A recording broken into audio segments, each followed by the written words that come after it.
Selama masih ada satu orang saja yang mau rendah hati dan melakukan firman atas rumah tangga itu, tidak ada yang terlalu buruk, Tuhan sanggup memulihkan.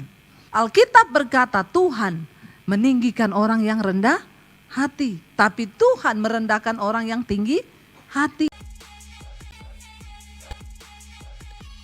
Hari ini kita akan belajar bersama-sama bagaimana kita memiliki hubungan yang sehat dengan sesama dan kita bersama bekerja bersama-sama ya, sehingga kita ini bisa menjadi orang-orang yang kuat, saudara. Dari awal ya Tuhan menciptakan manusia itu, Tuhan bilang kepada Adam, ketika Tuhan sudah ciptakan Adam, ditaruh di taman, semuanya baik. Tapi Tuhan bilang gini, tidak baik kalau manusia itu seorang diri. Saudara bisa bayangkan, sudah ada semua di taman itu, ada buah, ada semua yang ada makan, binatang ada, tapi Adam sendiri, temennya monyet.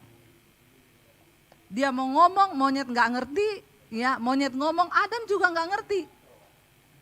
Jadi Tuhan itu maha luar biasa, waktu dia lihat Adam sendiri di taman yang sudah serba ada, ternyata Tuhan bilang tidak baik kalau manusia itu seorang diri. Makanya dia menciptakan penolong. Ketika Tuhan taruh Hawa waktu Adam tidur, ya diambil tulang rusuknya, lalu Tuhan membuat manusia itu memiliki teman yaitu Hawa, dibentuk dari tulang rusuknya Adam. Dia tempatkan, ketika Adam bangun dia lihat ada perempuan. Adam bersuka cita, dia bilang, wih inilah tulang dari tulangku, daging dari dagingku. Jadi bapak-bapak bilang ke istrimu tiap hari, inilah tulang dari tulangku, daging dari dagingku. Sekarang tapi ibu-ibu sudah tambah lemak dari lemakku. Karena sudah berisi semuanya ya. Tapi nggak apa-apa, kenapa bilang tulang dari tulangku, daging dari dagingku? Ya kalau tulangnya berarti istrinya sakit dia juga. Kalau dagingnya berarti istrinya sakit dia juga sakit. Betapa indah hubungan yang diberikan Tuhan ketika manusia itu diciptakan. Tapi akhirnya datanglah si ular. Ular tahu bahwa wah ini bahaya kalau rencana Tuhan terjadi atas manusia. Maka ular memutarbalikkan firman. Dia menggoda siapa? Hawa. Dia bilang, coba kamu lihat pohon itu, menarik kan? Enak rasanya. Kalau kamu makan buah itu, maka kamu akan menjadi sama seperti Tuhan, bisa membedakan yang baik dan yang jahat. Lalu Hawa terpikat. Alkitab berkata Hawa ambil buah itu, lalu dia makan. Kenapa iblis menggodanya Hawa bukan Adam? Karena iblis tahu Tuhan menciptakan wanita sebagai penolong. Jadi wanita itu sebagai penolong selalu ingat suami. Alkitab berkata waktu dia makan buah itu tinggal separuh, teringatlah dia akan suaminya. Memang ini sudah takdir. Istri, wanita itu selalu ingat suami. Kalau suami nggak tahu, ingat istri apa enggak. Tapi bapak-bapak yang di sini semua ingat istri, amin. Jadi bapak-bapak kalau istrimu ingat kau, nggak usah marah-marah. Contoh, pergi di WA. Di mana? Itu tanda bahwa istrimu berfungsi sebagai seorang penolong. Ya, jadi tiap kali dapat WA dari istri, di mana Pak? Bilang, puji Tuhan. Daging dari dagingku, tulang dari tulangku. Ya, begitu ya bapak-bapak. Tolong melihatnya itu agak setuju gitu mukanya. Ya, kalau istri WA di mana Pak, lagi apa, itu berarti dia ingat. Memang istri itu selalu ingat. Karena dia diciptakan menjadi penolong. Makanya Alkitab berkata waktu Hawa makan itu buah, dia ingat suaminya, lalu dia kasih. Kalau Adam yang dikasih digoda iblis, Adam makan itu buah satu pohon, dia tidak ingat istrinya. Makanya cuma dia saja yang jatuh. Gagallah rencana dia. Tapi iblis tahu, makanya dia kasih sama Hawa. Ketika Hawa memberontak dan melanggar firman Tuhan, apa yang terjadi? Perhatikan baik-baik, dosa menyebabkan hubungan manusia dengan Tuhan rusak. Dan ketika hubungan manusia itu dengan Tuhan rusak, maka hubungannya dengan sesama juga pasti rusak. Waktu Tuhan datang berjalan di taman itu, Adam dan Hawa mendengar, mereka ketakutan bersembunyi. Lalu Tuhan ketemuin mereka dan bertanya kepada Adam, kenapa? Apa yang sudah engkau perbuat? Jawab Adam, saudara. Dia nggak ngomong gini, ini loh Tuhan, daging dari dagingku, tulang dari tulangku. Enggak. Waktu Tuhan tanya, apa yang kau perbuat Adam? Jawaban Adam apa? Perempuan yang engkau taruh. Ya, perempuan yang engkau taruh di sampingku ini loh, yang bikin aku jatuh dan berdosa. Iya, soundman-nya mungkin suaranya agak kecil di situ ya. Mereka lagi meeting. Ya. Jadi saudara, di situ dikatakan oleh firman Tuhan ya bahwa kita lihat waktu hubungan manusia dengan Tuhan rusak, maka hubungan manusia dengan sesamanya juga rusak. Langsung Adam bilang, perempuan yang engkau taruh di sampingku ini. Tuhan tanya Adam, Adam salahin Hawa. Hawa ditanyain, apa yang sudah engkau perbuat? Hawa salahin siapa? Ular. Ular ini loh. Jadi memang pada akhirnya ularlah yang disalahkan. Tapi ular karena dia lihat tidak ada lagi yang dia mau salahkan, jadi dia terima saja mentah-mentah, iya memang aku. Jadi kadang lebih bagus ular daripada manusia. Kalau manusia itu cenderung mencari siapa yang bisa disalahkan. Tapi ketika salahkan ular, ular cuma diam saja. Saudara, kita lihat di sini. Apa yang menyebabkan hubungan manusia itu menjadi rusak? Kenapa ada pertikaian? Kenapa ada pemberontakan, ada amarah, bahkan sampai kepada pembunuhan? Itu terjadi akibat dosa. Satu kata, dosa. Itulah sebabnya Yesus sangat serius untuk menebus saudara dan saya agar hidup kita ini dimerdekakan dari dosa. Karena dosa masuk dalam hidup manusia, yang pertama merusak hubungan kita dengan Tuhan. Dan ketika manusia itu hubungannya dengan Tuhan rusak, terpisah, maka hubunganmu dengan sesama juga pasti rusak. Saudara, kalau ada orang itu selalu bermasalah ya, ada kan orang begitu ya, dia di rumah bikin masalah, di gereja juga bikin masalah, di mana-mana bikin masalah, ada dia, pokoknya ribut di situ. Nah ini orang ya harus dibawa ketemu Tuhan. Ya, kenapa saudara? Bukan mati maksudnya ya, maksudnya ketemu Tuhan secara pribadi itu bertobat. Ya, karena ada banyak orang yang sakit jiwa hari-hari ini. Saya ngomong sakit jiwa di sini bukan gila, ya, karena di dalam jiwa manusia itu ada pikiran, perasaan dan kehendak. Waktu engkau marah, engkau pahit, engkau sakit hati, itu artinya engkau sakit jiwa. Orang yang tiap hari marah-marah, tiap hari tersinggung, tiap hari ya emosi, itu sakit jiwa, tapi stadiumnya masih awal. Belum lari-lari di jalan. Tapi kalau dibiarin, ditambah-tambahin, lama-lama korslet. Lari-lari di jalan.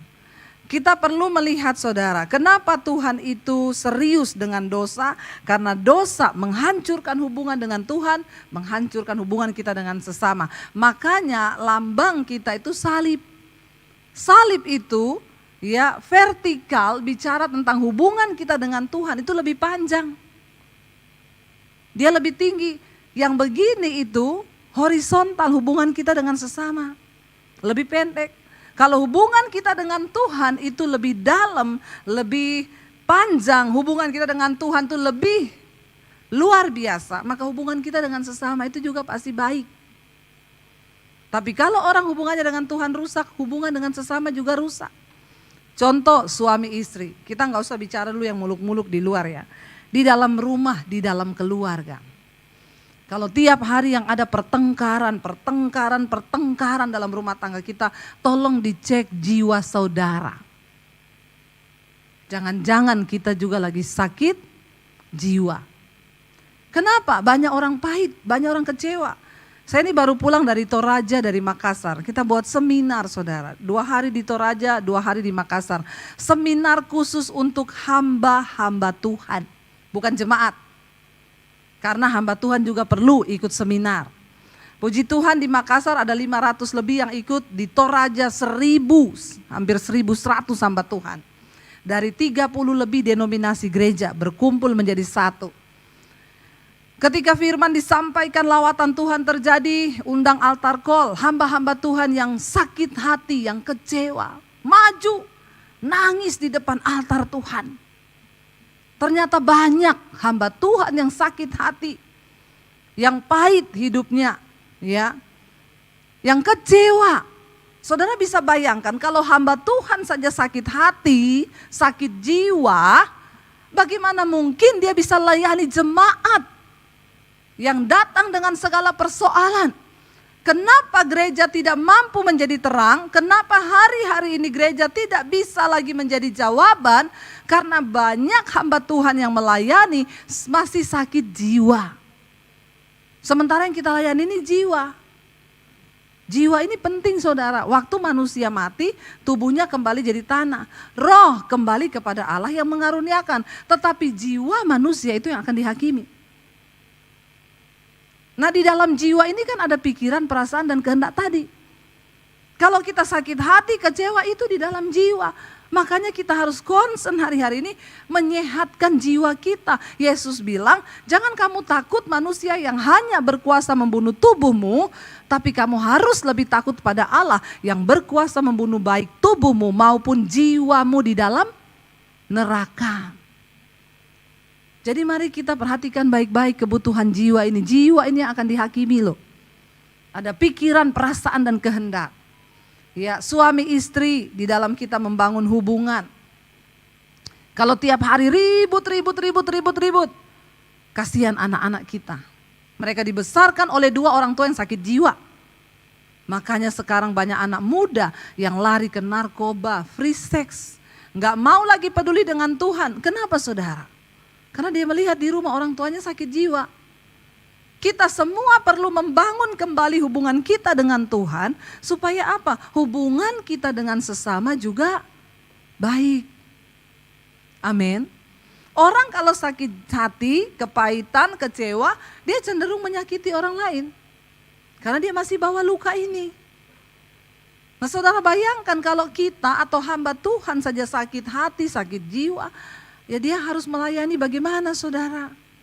Dosa menjadi penyebab orang, kenapa orang bisa sampai membunuh. Ya awalnya dari persinahan, naik kepada sakit hati, akhirnya pahit. Ya tadinya awalnya hanya mau menyiksa, bikin kapok, tapi sampai kepada pembunuhan, tembak mati. Ini akibat saudara, jiwa yang tergoncang. Saya berdoa kita semua di sini jiwanya sehat. Amin. Yes, kalau jiwa kita sehat, pikiran, perasaan kita sehat, itu luar biasa. Mari kita lihat dulu bersama Efesus pasal yang keempat, ayat yang pertama sampai ayat yang ke-7 kita akan baca. Efesus pasal yang keempat, ayat yang pertama sampai ayat yang ke-7. Firman Tuhan berkata begini saudara. Efesus pasal 4, ya sebab itu, ayat yang pertama baca sama-sama. Sebab itu aku menasehatkan kamu. Aku orang yang dipenjarakan karena Tuhan, supaya hidupmu sebagai orang-orang yang telah dipanggil berpadanan dengan panggilan itu. Kita semua sudah dipanggil untuk percaya kepada Yesus, mau atau tidak, suka atau tidak, hidup kita harus berpadanan dengan firman Tuhan, panggilan kita untuk mengikut Yesus. Nggak ada yang boleh santai. Kita ada di hari-hari yang terakhir. Kita harus sungguh-sungguh berjuang agar hidup kita masuk di dalam perkenanan Tuhan. Jangan tidur, buka mata kita hari ini lebar-lebar. Ya, dikatakan di sini kita sebagai orang yang dipanggil, ayo hidup kita harus berpadanan dengan panggilan Tuhan itu. Artinya apa? Ketika kita berkata kita percaya Yesus, maka tidak ada pilihan, kita harus menjadi pelaku firman Tuhan. Jangan cuma jadi Kristen. Karena bukan orang Kristen yang masuk surga, tapi mereka yang melakukan kehendak Bapa. Ayat yang berikutnya, ayat yang kedua dikatakan di sana begini saudara. Hendaklah, ini loh panggilan kita dalam Kristus, hendaklah kamu selalu apa? Rendah hati. Ya. Yang pertama, bagaimana supaya kita ini bisa membangun hubungan dengan sesama yang sehat? Bagaimana seni untuk kita membangun hubungan dengan orang lain? Yang pertama, rendah hati. Orang yang rendah hati tidak cenderung menyalahkan orang lain, tetapi cenderung introspeksi diri. Suami istri, kita mulai dari rumah tangga kita terlebih dahulu, karena ini adalah gereja yang punya visi membawa keluarga-keluarga yang dimenangkan. Kalau ada keluarga-keluarga yang dimenangkan, maka akan ada satu RT yang dimenangkan. Satu RT dimenangkan, semuanya bertobat. Satu kelurahan, satu bangsa akan dimenangkan. Saudara, kita mulai dari rumah tangga. Apakah kita sudah hidup rendah hati suami istri? Atau kita saling menyalahkan? Ya, suami menuduh istri, istri tuduh suami. Kalau berantem tunjuk-tunjukan, kamu pikir. Nggak usah ketawa yang pengalaman. Kita bertobat yuk. Mari kita selalu rendah hati. Ada satu kisah, istri ini saudara selalu dimarahin sama suaminya. Tiap pulang pokoknya istrinya salah. Suaminya bilang, saya itu cari uang ya, kamu apa di rumah, kamu gak urus anak kamu gini-gini. Tiap kali dimarahin, dulu kalau istrinya nyaut tambah dipukulin. Jadi istrinya memilih diam. Sekarang kalau dimarahin suaminya dia gak diam, dia tersenyum. Lalu dia masuk ke kamar mandi. Suaminya tuh curiga, istri saya ini tiap kali saya marah tersenyum masuk kamar mandi, ngapain? Ternyata istrinya masuk kamar mandi, dia sikat lubang WC pakai sikat gigi suaminya. Jangan ditiru, ini adegan berbahaya. Makanya dia senyum, tiap kali suaminya marah, dia masuk kamar mandi, dia nyanyi. Rasain lu. Ya, tidak boleh balas yang jahat dengan jahat saudara ya. Apa artinya rendah hati? Kita terima saja. Kalau kita rendah hati, saya tuh layani ada suami istri yang mau bercerai. Kenapa ibu ya bisa seperti itu? Kami sudah pisah ranjang bertahun-tahun. Yang ada hanya pertengkaran. Saya bilang, ibu gak mau memulai dekati suamimu. Malas bu, lihat mukanya aja saya sudah malas. Bu, Tuhan mau kita memiliki kerendahan hati.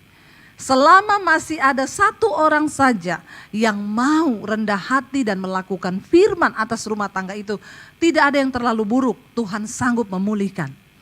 Asal ada satu saja, tapi kalau sudah dua-dua malas, itu biar mau diundangkan malaikat sekalipun tidak bisa. Saya bilang, ibu coba berdoa untuk suami. Ibu deketin suamimu kalau malam, ajak dia sama-sama doa, kita berdoa yuk. Tuhan bisa pulihkan rumah tangga kita. Tidak mau bu, males. Lihat mukanya aja sudah males. Saudara, Tuhan mencari orang-orang yang mau rendah hati. Di gereja, di dalam kita juga membangun hubungan, mari kita miliki kerendahan hati. Ya, jangan mau selalu disanjung, maunya selalu dipuji, maunya selalu dihormati. Ya, salah sedikit marah, belum tahu saya ini siapa. Ya, di mana harga diriku? Kita udah gak ada harga diri, sudah lunas dibayar Yesus. Jadi biar orang mau rendahkan, orang mau fitnah, orang mau apa, biarin aja. Alkitab berkata Tuhan meninggikan orang yang rendah hati, tapi Tuhan merendahkan orang yang tinggi hati. Orang yang sombong akan direndahkan Tuhan. Kita berdoa saudara, kita mulai dari rumah tangga. Saya yakin kalau di situ ada istri yang rendah hati, ada suami yang rendah hati yang selalu mau introspeksi diri, maka hubungan itu akan baik. Di dalam bergereja pun gak usah suka mencari salah orang. Ya, selalu suka cari cara-cara salah-salah orang. Ya, itu orang sombong. Tiap kali ada orang gini dia cari salah. Pokoknya salah. Tapi kalau kita jiwanya sehat, puji Tuhan saudara. Ya, saya itu dulu pernah pelayanan di satu gereja. Ada satu orang ibu di situ, dia juga pelayan Tuhan, tapi memang sakit jiwa akut. Kadang-kadang senyum, nanti siang tiba-tiba marah, nggak ada alasan, nggak ada apa-apa, tiba-tiba nggak mau ngomong. Ya, jadi jiwanya itu gampang berubah-ubah. Kemarin masih senyum sama saya, telepon-teleponan, tahu-tahu besok saya ke gereja dia asir. Semua orang datang disalami, shalom, shalom, shalom. Begitu lihat muka saya langsung buang muka. Saya tuh enggak tahu loh saya salah apa loh. Orang kemarin masih ngomong loh. Saudara, kalau kita rendah hati lihat orang begini jangan gini, biarin aja. Emang lu siapa? Saya datangi orangnya, saya ambil tangannya. Shalom Bu, kenapa sih lihat saya buang muka, ada salah? Akhirnya sudah nggak jadi marah kan. Kalau kita bisa memenangkan jiwa kita. Kemarin saya pelayanan saudara di Toraja. Ada ibu-ibu datang ngomong ke saya, Bu Debbie, saya tuh kepahitan loh sama ibu. Terus saya bilang ini, ibu saya tidak kenal ibu loh. Saya ini baru lihat mukanya ibu sekarang. Terus ibu kepahitan sama saya. Betapa bodohnya engkau. Kenapa ibu kepahitan sama saya? Ibu rugi kepahitan sama saya. Soalnya saya kirim kesaksian, ibu enggak pernah baca. Saya bilang, sini Bu, lihat HP saya. Ini kesaksian yang masuk sudah 28.000, mau 30.000. Ibu kasih tahu saya kalau ibu jadi saya, bagaimana saya bisa baca satu-satu ini kesaksian yang masuk Bu? Setiap malam yang kita baca cuma satu. Nah ini yang masuk sudah 28.000 mau 30.000. Iya Bu, makanya saya juga dengar ibu ngomong begitu, saya baru sadar iya juga ya. Jadi saya mau minta maaf sama ibu. Waktu itu saya nggak mau dengar lagi khotbah-khotbahnya Bu Debbie itu. Saya nggak mau dengar mesbah doa. Lah kan ibu yang rugi kan? Iya Bu, saya yang rugi. Aduh ibu, jangan ibu jadi orang yang baper koper bagasi. Sakit jiwa saudara, bawa perasaan, korban perasaan. Ya bahagia nggak, sedih iya kan? Ibu belajar, ibu nggak kenal saya, kenapa ibu kepahitan sama saya? Apalagi orang yang ibu kenal. Ibu, jiwamu harus sehat ya. Iya Bu, sekarang saya sudah banyak berubah dengar khotbah-khotbahnya ibu. Dulu saya tukang marah. Saudara bisa bayangkan kalau istri sakit jiwa begini, bagaimana suaminya? Iya enggak bapak-bapak? Ada di sini yang istrinya sakit jiwa? Ya, enggak ya, tiap hari udah dengar firman. Saya dulu sakit jiwa. Saya sudah menikah dengan suami saya. Kita sudah menikah, saya pelayanan, tapi saya melayani sebagai hamba Tuhan yang sakit jiwa.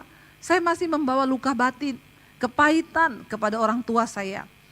Waktu kami menikah saudara, apa yang terjadi? Saya orangnya emosian. Sampai anak-anak waktu kecil itu saya pukulin, saya hajar. Ya kalau saya pukulin saya bilang, kamu tahu nggak apa yang dulu opa bikin sama mami? Nggak ada apa-apanya dengan apa yang kamu alami. Saya melampiaskan dendam dan sakit hati saya. Tapi ketika satu saat saudara, Tuhan tegur saya, suami saya mengingatkan saya. Kita berantem hebat, orang tuh kalau sakit hati, kepahitan, luka batin, gak ada apa-apanya tersinggung loh saudara. Padahal saya udah dapat suami yang baik kayak gini, gak pernah marah, gak pernah apa. Ya saya tersinggung sama omongan kakaknya aja, dia yang kena batunya. Saya marah, saya pukulin kepala saya ke tembok. Bener-bener gila saya udah pelayanan loh. Tapi akhirnya Kitab Wahyu bilang itu roh pencabut damai sejahtera. Jadi kalau dia datang, orang yang lagi senyum, langsung hilang senyum semua.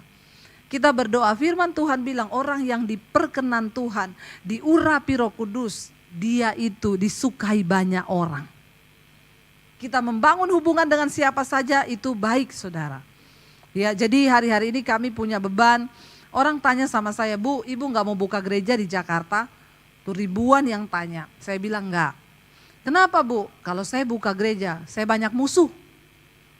Buka gereja tambah musuh, di Jakarta ini udah banyak gereja. Tapi kalau saya sekarang berjalan sesuai panggilan Tuhan, saya banyak teman. Sekarang kami semua teman dengan semua gembala-gembala sidang. Ya bahkan kita pelayanan nanti kita akan lakukan seminar hamba Tuhan itu ke seluruh Indonesia. Ya ini pelayanan yang bukan dapat duit saudara. Kita berkorban waktu, korban tenaga, korban uang. Ya karena ini untuk hamba Tuhan di desa, bahkan kita datang membawa berkat bagi mereka. Tapi saya bilang Tuhan, saya mau Tuhan ada di dalam pelayanan di akhir zaman. Sebab sudah saatnya saudara kita peduli dengan Indonesia. Sekarang sudah dihijaukan. Ya kita harus mulai bergerak terus untuk melihat apa kepentingan Tuhan. Tapi kita harus sembuh dulu. Supaya kita ini menjadi orang-orang yang bisa membawa damai. Kerendahan hati diperlukan. Hendaklah kamu rendah hati. Yang kedua apa di sana dikatakan? Lemah lembut. Apa ini lemah lembut? Lemah lembut itu bukan berarti kayak orang Solo ya. Ketemu shalom, apa kabar ibu? Bukan, bukan itu. Apa artinya lemah lembut? Hati ini mudah bertobat. Orang yang lemah lembut itu orang yang hatinya mudah bertobat. Ya, kalau yang dimaksud lemah lembut itu omongannya berarti orang Solo semua yang masuk surga. Ya, kayak kita gini nggak masuk surga. Saya itu diajari suami saya, kamu itu belajar ngomong lemah lembut. Bagaimana caranya? Kayak orang Solo itu loh, pokoknya kalau ngomong nada di belakangnya turun. Nah saya ini dari Sulawesi, kita di sana ngomong nada terakhir selalu naik. Jadi dia ajari saya, coba kamu praktekkan. Jadi saya kalau praktek, ayo kita pergi makan. Mumet juga loh, pusing otak saudara ingat-ingat gitu ya. Setiap kali ngomong harus mikir nadanya turun. Ya aduh kita kayaknya nggak bisa ya, makanya Alkitab bilang nih lemah lembut ini bukan soal omongan. Tapi soal sikap hati yang mudah bertobat. Kita menggampangkanlah kalau ada orang marah, tuh kok dia marah ya sama saya, sudahlah mungkin dia lagi stres. Nggak usah Bapak dibawain hati. Itu loh Bu, keluarga saya bikin acara, saya bisa-bisanya nggak diundang. Nggak apa-apa, mungkin dia lupa. Itu orang yang jiwanya sehat. Jangan yang tidak ada dicari-cari supaya ada, sakit jiwa kau. Dibikin enak saja saudara. Hidup ini sudah ribet, nggak usah dibikin tambah ribet. Iya ya, kenapa ya dia nggak undang saya? Oh pasti dia itu benci sama saya. Oh pasti itu gini. Oh pasti iri. Oh pasti yang tidak ada kita jadikan ada. Orang yang lemah lembut hatinya itu mudah berubah, mudah bertobat. Sekalipun saya diginin, udahlah nggak apa-apa. Ya mungkin dia salah ini gini. Selesai. Kita semakin hari semakin berubah. Dikatakan di sana dan apa? Sabar. Sabar itu panjang dan lama. Itulah sabar. Ya, kalau belajar kesabaran itu memang dari orang Solo. Suami saya ini orang Solo. Orang Solo itu kalau kakinya diinjak, Mas, kakinya Mas di atas kaki saya. Itu orang Solo saudara. Permisi ya. Coba ketemu orang Sulawesi atau orang Medan. Ya, orang Sulawesi diinjak kakinya. Kaki masih dipakai, mata di mana? Angkat enggak? Itu orang Sulawesi. Tapi orang Solo itu memang saya enggak tahu ya kenapa. Ini memang manusia ini kan diciptakan kita ini luar biasa ya. Tuhan ciptakan, saudara yang pernah belajar personality itu kan ada yang merah, ada yang hijau, ada yang kuning, ya, ungu. Jadi itu bicara temperamen manusia. Orang-orang hijau itu flegmatik saudara. Flegmatik itu terdapat paling banyak di daerah Jawa. Itu orangnya sabar-sabar. Ya, orang Jawa itu sabar. Surabaya, Semarang, Jogja itu hijau banyak di sana. Jadi yang warna merah mau cari jodoh pergi ke Jawa. Cocok, saya ini merah saudara. Saya ini personality saya, warna saya merah. Jadi memang paling cocok ketemu sama yang hijau. Merah itu api, hijau itu teduh, ya. Dia menyejukkan. Jadi kita botol ketemu tutup. Nah, yang masalah itu kalau merah ketemu sama merah. Wah, itu ya perceraian terjadi, Saudara. Makanya Tuhan itu sudah memberikan kita itu sebenarnya warna temperamen di dalam hidup manusia itu baik. Supaya apa? Di dalam kita membangun hubungan, kita bekerja. Contoh saudara, orang yang bisa menjadi guru sebenarnya itu yang terbaik itu warna hijau. Bukan yang merah, merah jadi guru kayak saya. PR sudah dikerjakan belum? Belum. Yang belum kerjakan maju ke depan, saya ambil rotan. Ini merah. Nggak bisa disalahkan, memang dia diciptakan Tuhan temperamennya gitu. Dia pukul kakinya habis itu di panas matahari di luar, kamu dijemur 1 hari ini, dihukum, nggak bikin PR. Orang ungu, ya melo, jadi guru. Dia masuk di kelas, anak-anak, ibu kemarin sudah suruh bikin PR, sudah dikerjakan belum? Belum Bu, nangis dia. Memang kalian itu Melo saudara. Orang melo itu paling banyak sakit. Karena dia makan dalam memang. Kamu memang pandang enteng sama ibu. Jangan jadi guru orang melo. Ya, engkau darah tinggi nanti engkau masuk rumah sakit. Orang yang warna kuning ini sanguin ya. Jangan jadi guru juga. Dia happy, bawaannya happy terus kayak orang pakai narkoba. Pokoknya ketawa terus, ada masalah ketawa, nggak ada masalah dia ketawa. Orang tuh nggak bisa lihat dia itu ada masalah atau tidak. Orang sanguin, tapi ini cenderung kadang nggak pakai otak. Pokoknya senyum saja dia terus tertawa. Dia masuk kelas nih tanya, anak-anak, halo, happy. Halo Pak Guru, udah bikin PR belum? Belum Pak Guru. Nggak apa-apa. Maka muridnya jadi bodoh semua. Karena gurunya ketawa terus. Nah yang cocok jadi guru itu memang yang hijau. Itu flegma. Saudara kita ini harus tahu loh. Saudara yang belum tahu, saudara harus wajib tahu. Itu membantu kita untuk menyesuaikan diri di dalam kita membangun hubungan. Saya sama suami saya sudah saling tahu. Suami saya itu flegma. Kalau mau tidur ya ada orang WA, ting. Saya baca. Ada yang tanya, Pak Daniel itu nanti untuk besok gimana mana. Dia bisa gini. Nggak usah dibalas, ini waktunya tidur, tidur saja. Itu orang flegma. Saya mau tidur, ada yang tanya, saya nggak bisa tidur sebelum saya jawab. Kalau itu bikin masalah, maka saya tidak tidur semalaman gara-gara mikirin itu. Suami saya, dia bisa tidur. Jadi saudara kalau menikah dengan orang flegma, saudara berantem, saudara sakit hati rugi, saudara sakit hati dia ngorok. Jadi kita harus tahu. Nah saya tahu. Jadi saya kalau minta tolong ke suami misalnya saya jemur baju tadi nih. Saya lupa tinggal di dekat kamar. Ambilin ya. Dia bilang oke, jangan percaya. Maka kalau saudara pulang pasti basah itu baju. Maka saya bilang sekarang kamu jalan ke jendela itu. Iya nanti enggak sekarang jalan tolong sekarang. Nanti dia jalan saya tanya dulu bajunya warna apa? Itu untuk meyakinkan merah, hijau, kuning. Oke, ambil saya pindahin ya di tempat yang gak kena hujan. Oke, itu benar. Saudara pulang aman. Tapi kalau saudara bilang nanti pindahin dia oke pulang basah. Itulah orang flegma. Jadi kita nih harus tahu bagaimana gambar diri kita, bagaimana warna yang Tuhan ciptakan. Lah apakah bisa berubah? Bisa. Ya, saya sekarang mulai belajar banyak sabar menikah dengan suami dan terutama ketika kita belajar firman Tuhan. Bukan yang satu jelek, yang satu bagus loh. Semua takut semua mukanya udah Tuhan mau datang nih. Ya, puji Tuhan kalau Tuhan datang sekarang lagi di gereja masuk surga semua. Daripada lagi di Holy Wings. Ya, bersyukur saudara ya. Jadi saudara di dalam kita membangun hubungan diperlukan ini tadi lemah lembut, sabar. Ya suami saya itu kalau mau marah ngomong, aku boleh marah enggak? Coba kurang sabar apa? Jadi saya kadang ngomong, mau marah aja enggak usah permisi. Ada orang mau marah permisi, saya mau marah. Itu kan ajaib perkasa luar biasa saudara ya. Tapi itu yang Tuhan bilang kita harus belajar sabar.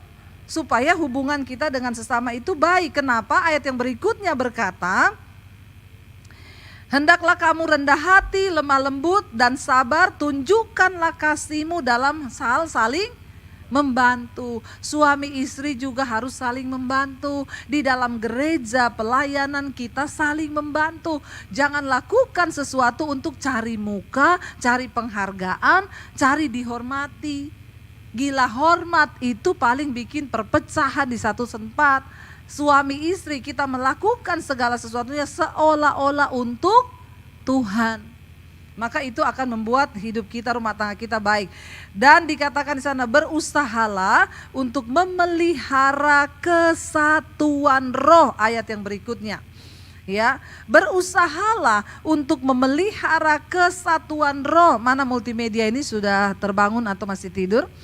Ya, berusahalah untuk memelihara kesatuan roh oleh ikatan damai sejahtera.